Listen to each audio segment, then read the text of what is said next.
반갑습니다. 모두 한 주 잘 지내셨습니까? 지난 주일에는 정말 오랜만에 이 야외 예배를 함께 드리면서 즐거운 시간을 가졌습니다.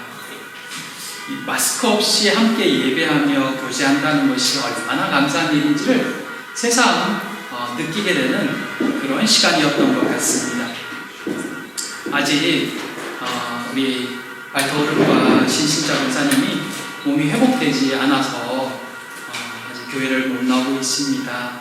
속히 건강해질 수 있도록 또 완전히 회복되어져서 함께 예배 드릴 수 있도록 위해서 꼭 기도해 주시기를 부탁드리겠습니다. 오늘 말씀은 사도행전 18장 하반부의 말씀입니다.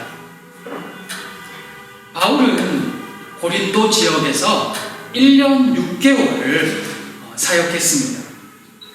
여러 힘든 일도 있었지만 그 중에서 이 유대인의 조직적인 박해, 방해, 모함, 대적은 이 바울에게 실망과 낙심을 가져다 줄 만큼 힘든 일이었습니다. 하지만 바울은 내 백성이 이 성에 많다라고 말씀하시는 그 주님의 말씀에 힘을 얻어서 마지막까지 최선을 다했습니다. 그렇게 고린도에서의 긴 사역을 마친 후에 바울은 에베소를 지나서 수리아 안디옥으로 돌아옵니다.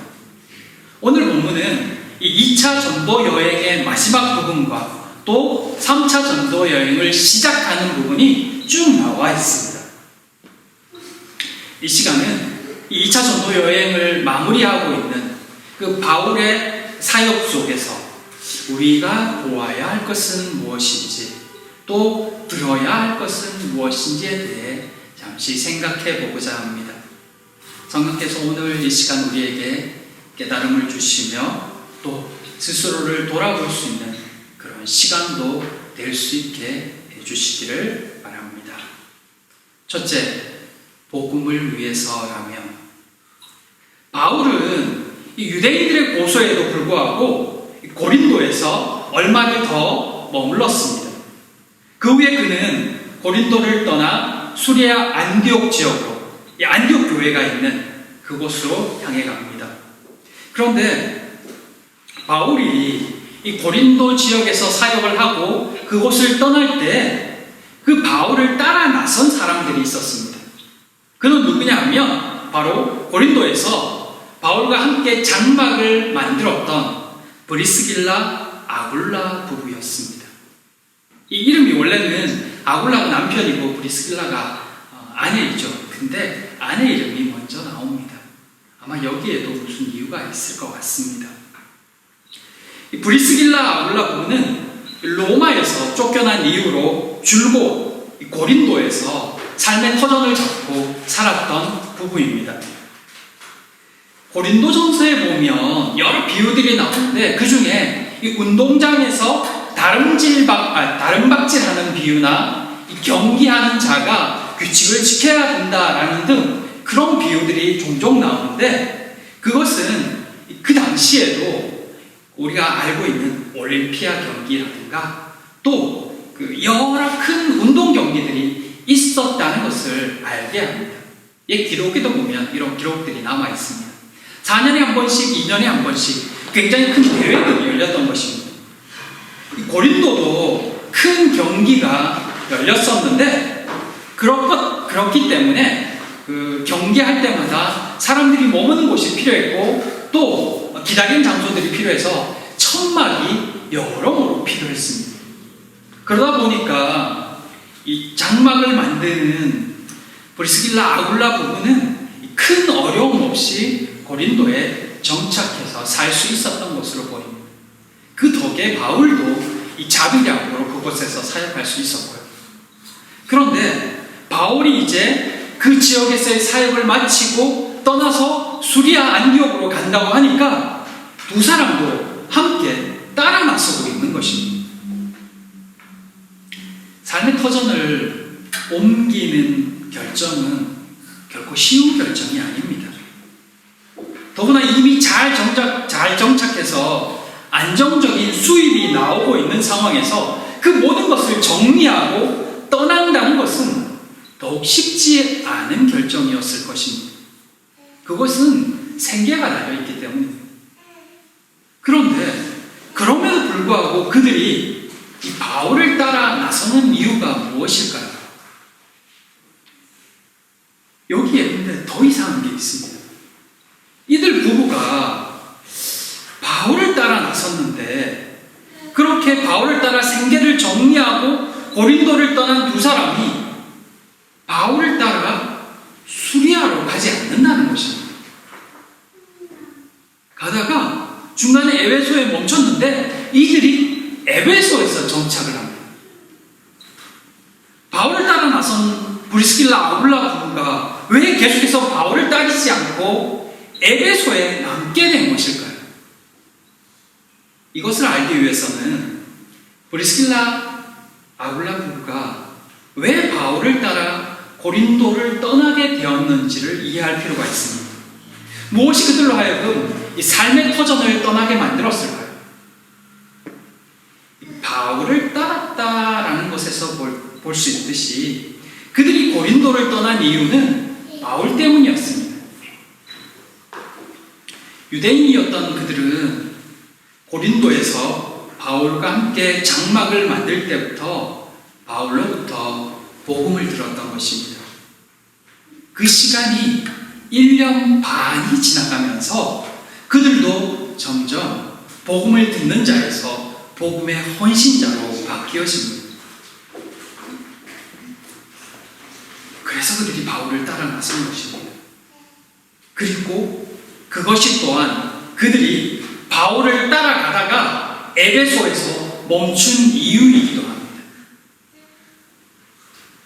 바울과 브리스길라 아굴라 부부가 에베소에 도착하자마자 바울은 홀로 회당에 들어가서 복음을 전합니다.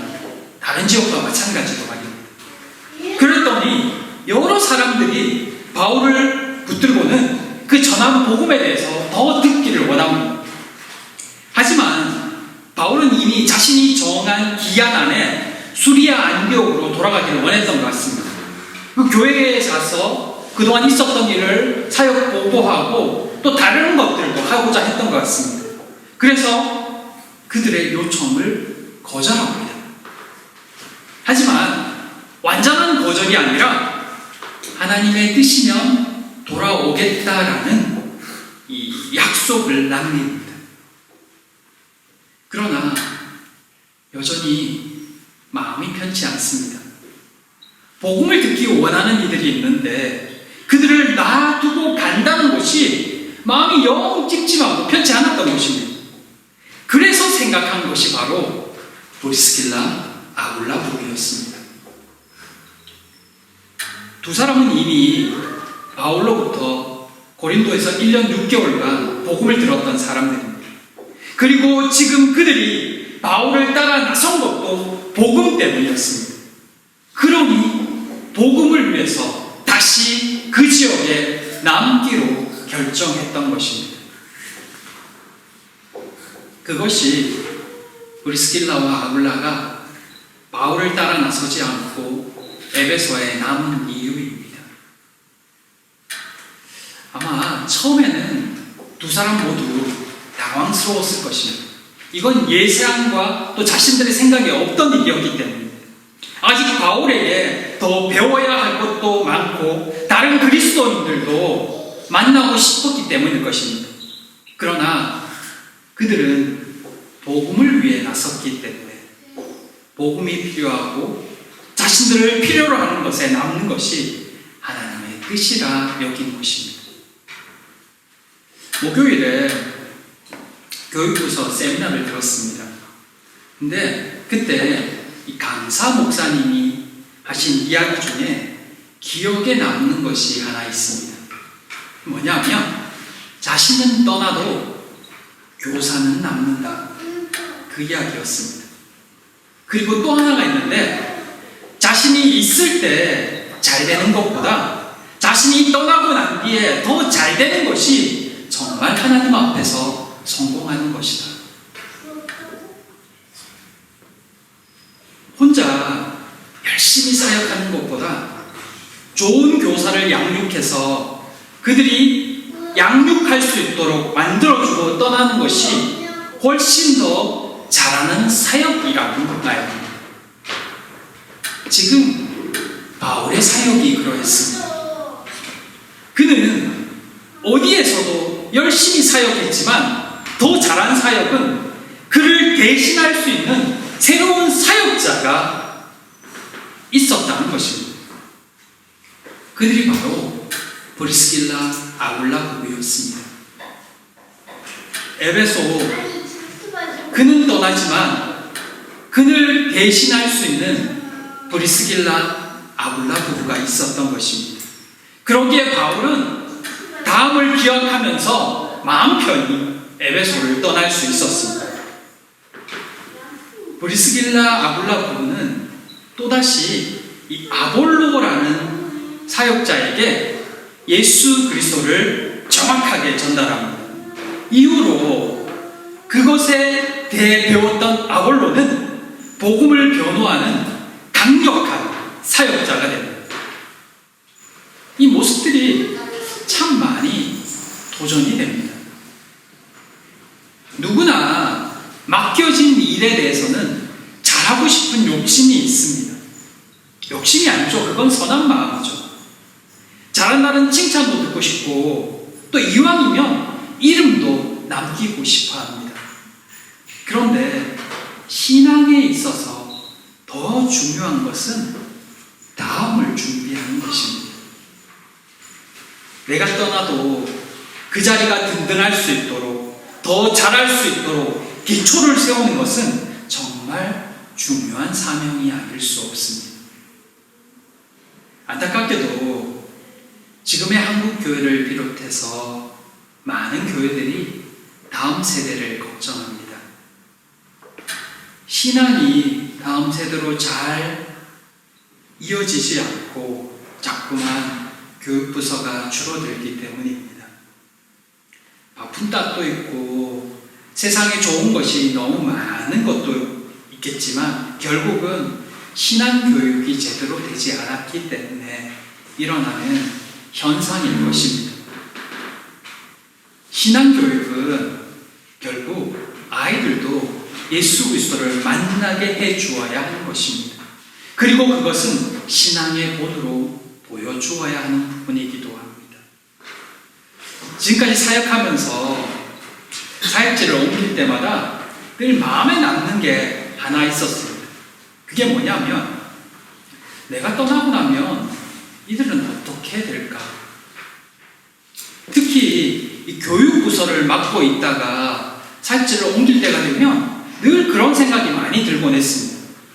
그런데 본문을 묵상하면서 내 생각이 반만 옳았구나 하는 걸 깨닫게 되었습니다. 떠나고 난 뒤가 염려가 된다면 떠나기 전에 그들이 스스로 설 수 있도록 또 교사를 더 양육했어야 하는데 더 열심을 내지 못했구나 하는 것을 깨닫게 되었던 것입니다. 열심히 가르치고 함께 있어주는 것도 중요하지만 다음에 누가 오더라도 그들이 말씀 안에서 든든히 설 수 있도록 도와주고 그들도 누군가의 양육자가 되게 해주었다면 그런 걱정은 할 필요가 없었겠구나 하는 생각이 든 것입니다. 사랑하고 가르쳐주는 데는 열심이었지만 그들이 양육자로 설 수 있도록 하는 데는 부족했구나 하는 것을 새삼 생각하게 된 것입니다. 사랑하는 성도 여러분, 교회를 위해 기도하고 애쓰는 모두의 모습을 볼 때마다 참 마음이 뿌듯하고 좋습니다. 한 가지만 더 부탁을 드리고 싶습니다.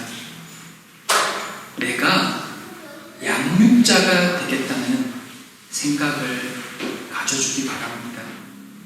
자녀를 키우듯이 나도 한 영혼을 키우겠다는 마음을 가져주시기 바랍니다. 그것이 교회를 지키고 결국은 나의 신앙을 지키는 길입니다.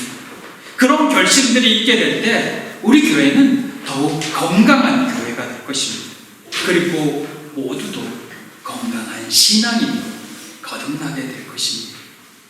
바라기는 언젠가 하나님께서 제게 이제 그만 됐다라고 말씀하실 때 이곳에 있는 모두로 인해서 더 감사하고 평안한 은혜가 제게 있기를 소망해 봅니다. 그래서 모두 한 사람 한 사람이 어디에 내놔도 정말 자랑하고 싶은 한 사람의 양육자로, 사역자로 서 있는 것을 볼 수 있었으면 좋겠습니다. 사랑하는 우리 모든 성도님들이 그런 사명과 소명을 가지고 이후의 신앙생활에 더 열심을 낼 수 있고 더 잘 배우고 또 더 잘 세워지고 진심으로 소망하고 기도합니다. 둘째, 하나님 뜻이라면 바울은 고린도 사역을 마무리하고 그 지역을 떠나기 전에 갱그리아에서 머리를 깎습니다. 머리를 깎는다는 것은 이 구약 시대의 나시린의 서원을 생각하게 합니다. 나시린 서원이란 일정 기간 동안 기간을 구별해서 하나님께 헌신을 다짐하는 그런 서원입니다. 나시린 서원을 하는 동안은 머리도 깎지 않고 포도주도 마시지 않고 시체에도 부정한 것에도 접촉하지 않은 채 스스로를 거룩하게 구별하는 그런 기간으로 삼는 시간입니다. 근데 바울은 이미 사역자로 선교사로 헌신했고 또 사역자로 자신을 드리며 구별된 삶을 이미 살고 있는데 지금도 선교지로 다니며 복음을 전하고 있는데 굳이 또 그 기간 중에 얼마를 구별해서 자신을 서원할 필요가 있었을까요? 굉장히 고민이 됐습니다. 뭐지? 이미 그는 자신을 드렸는데 왜 또다시 자신을 구별하는 것일까? 무슨 이유일까? 그러면서 깨닫게 되는 게 있었습니다. 그게 뭐냐면 그곳에서의 사역이 참 쉽지 않았겠구나 하는 생각이 들었습니다. 이미 자신을 하나님께 드렸음에도 불구하고 더 하나님 앞에서 자신을 성별하고 더 구별해야 할 만큼 또 그렇게 하나님께 드려야 되겠다고 결심할 만큼 그 사역 중에 하나님의 도우심과 은혜가 그에게 더 필요했던 것입니다. 힘든 중에 낙심하는 것이 아니라 더 하나님 앞에 살기를 소망하고 결단하고 구별하는 그의 모습 속에서 신실한 사역자, 신실한 그리스도인의 삶이 어떤 모습인지를 다시 한번 깨닫게 됩니다. 이미 사역하고 있기 때문에 나는 이미 그리스도를 믿고 신앙인이기 때문에 다른 것이 아니라 순간순간 하나님의 은혜를 구해야 되는, 그래야 조금이라도 더 온전한 신앙인의 삶을 살 수 있는 그런 연약한 존재가 바로 우리라는 것을 생각하게 된 것입니다. 이것을 기억하게 될 때 우리는 더 하나님 앞에 설 수 있습니다. 그리고 변화될 수 있습니다. 바울 역시도 그 힘든 시간들을 통해서 하나님께 더 가까이 나아가기를 결단하고 소망하며 그렇게 나아갔던 것입니다. 그는 아직도 변화 중에 있었으며 여전히 하나님 앞으로 가까이 가고 있었던 것입니다. 그런 그의 모습은 이 에베소에 있는 사람들에게 하는 그의 말 속에서도 발견할 수가 있습니다. 바울은 고린도를 떠나서 에베소에 와서는 그 즉시로 다시 회당으로 들어갑니다. 매번 회당에 땅에서 복음을 전한 것 때문에 고통을 당했지만 여전히 그는 그 루틴을 버리지 않습니다. 그러자 또 복음을 전한 그 지역 초기에 일어나는 그 비슷한 일이 이 에베소에서도 일어납니다. 그곳 사람들이 복음에 대해 더 듣기를 원하면서 바울에게 더 오래 있기를 간청하는 것입니다. 이전 같으면 바울은 지체 없이 그들의 말을 들어서 그들에게 복음을 더 전하기 위해 그곳에 머물렀을 것입니다. 그런데 이번에는 좀 다릅니다. 그는 그곳을 떠나기로 결정합니다. 그리고는 한마디를 남깁니다. 만일 하나님의 뜻이면 너희에게로 다시 돌아오리라. 이 굉장히 평범한 말 같지만 사실 이 말 속에는 바울이 어떻게 변화되고 있는지, 달라지고 있고 성장하고 있는지를 보여줍니다. 에베소는 여러분 알다시피 우리 계시록에서 봤잖아요. 소아시아 7교회 중에 한 교회가 에베소 교회잖아요. 이 에베소는 소아시아 지역이거든요. 소아시아 지역은 우리 앞에서 봤듯이 바울이 2차 전도 여행을 떠난 이후로부터 줄곧 가고 싶어 했던 지역이었습니다. 2차 전도 여행을 떠나면서 소아시아로 아시아 쪽으로 계속 가려고 노력했었거든요. 근데 사도행전 16장 6절에서 7절 말씀 한번 같이 볼까요? 사도행전 16장 6절에서 7절 말씀입니다.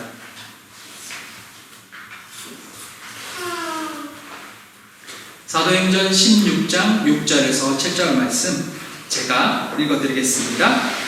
성령이 아시아에서 말씀을 전하지 못하게 하시거늘 그들이 부르기아와 갈라디아 땅으로 다녀가 무시아 앞에 이르러 비두니아로 가고자 애쓰되 예수의 영이 허락지 아니하시니라. 바울은 2차 전도여행을 떠나면서 어떻게든 소아시아 지역에서 복음을 전하고 싶어 했습니다. 그런데 성령이 막으셨습니다. 그래서 다시 남쪽으로 방향을 틀어서 비두니아로 가기를 원했습니다. 밑으로 내려와서 또 소아시아 쪽으로 가기를 원했던 것입니다. 하지만 예수의 영이 막으셨습니다. 그는 몇 차례에 걸쳐서 소아시아 지역에 복음을 전하기를 원했던 것입니다. 그러나 성령께서 그의 발걸음을 마게도냐로 인도하셔서 그 지역에 복음을 전하게 되었던 것입니다. 그리고 이제 2차 전도 여행을 마무리할 때쯤에야 비로소 그토록 가고 싶어 했던 이 소아시아 지역 에베소에서 복음을 전하게 된 것입니다. 그리고 이곳에서 사람들이 그에게 더 머물러 달라고 부탁합니다. 이것은 바울이 2차 전도 여행을 하면서 그토록 원했고 보고 싶었던 모습이었습니다. 그럼에도 바울은 그들의 요청을 거절합니다. 이미 그가 가야 할 곳이 있기 때문입니다. 그리고 다음을 기약합니다. 하나님의 뜻이면이라는 단서를 남기면서 말입니다. 2차 선교 여행을 시작할 때만 해도 예수의 영이 막으셔서 가지 못했는데 이제는 스스로가 하나님의 뜻을 먼저 찾고 있는 것입니다. 하나님을 위한 열심조차 하나님의 뜻이 맞는지를 물어보고 있는 그리스도인. 그것이 성숙한 그리스도인의 모습입니다. 바울 역시 그렇게 또다시 변화되고 있었던 것입니다. 우리도 하나님의 뜻을 물을 때가 있습니다. 그 이유는 대부분 실패하고 싶지 않아서입니다. 혹시 하나님이 원하시지 않는 길로 갔다가 고생할까봐, 실패할까봐 두려워서 하나님의 뜻을 묻곤 합니다. 하나님의 뜻을 따라가면 나도 성공할 수 있을 것이라 생각하기 때문입니다. 그러나 하나님의 뜻은 우리의 성공과 별 상관이 없습니다. 그것은 오로지 하나님의 영광을 위하며 복음과 생명을 위한 길이기 때문입니다. 그래서 우리는 오히려 하나님의 뜻을 따르는 길은 고난과 힘듦이 있는 길이기도 합니다. 하지만 그것이 하나님의 자녀로서 우리가 걸어야 할 길이기에 그 길을 구하고 그 길을 따라가는 것입니다. 그 길 가운데 하나님의 은혜와 인도하심이 있습니다. 사랑하는 성도 여러분, 세상 사람들도 절대자의 도움을 간절히 필요로 할 때가 있습니다. 그때는 자신들이 간절히 바라는 바가 무엇인가 있을 때입니다. 그래서 원하는 일들이 이루어지면 기뻐하면서 잠시 감사하다가 잊어버리고 원하는 대로 되지 않으면 하늘을 원망하면서 지나갑니다. 그러나 그리스도인들은 필요할 때만 절대자를 찾는 사람들이 아닙니다. 우리는 이미 하나님의 절대적인 은혜를 또 구원을 경험했고 그 은혜 속에서 살고 있습니다. 절대자의 도움은 언제나 우리와 함께 있으며 그분은 언제나 우리의 상황을 알고 계십니다. 그 속에서 우리는 어떻게 살아야 할까요?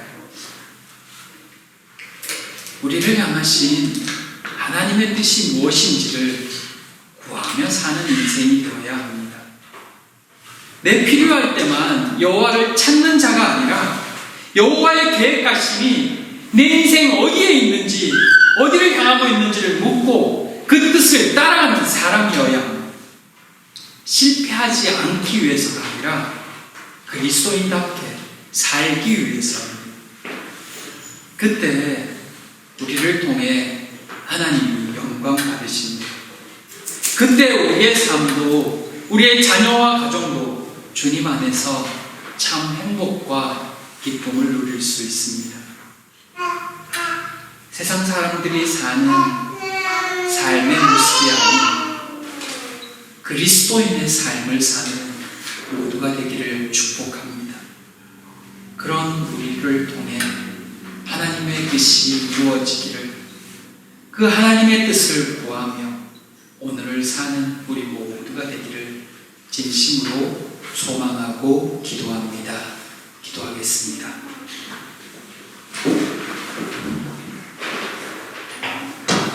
사랑과 은혜의 하나님, 이미 헌신했음에도 그 사역을 감당하기 위해 더 구별된 삶을 살기 원했던 바울의 모습을 보았습니다.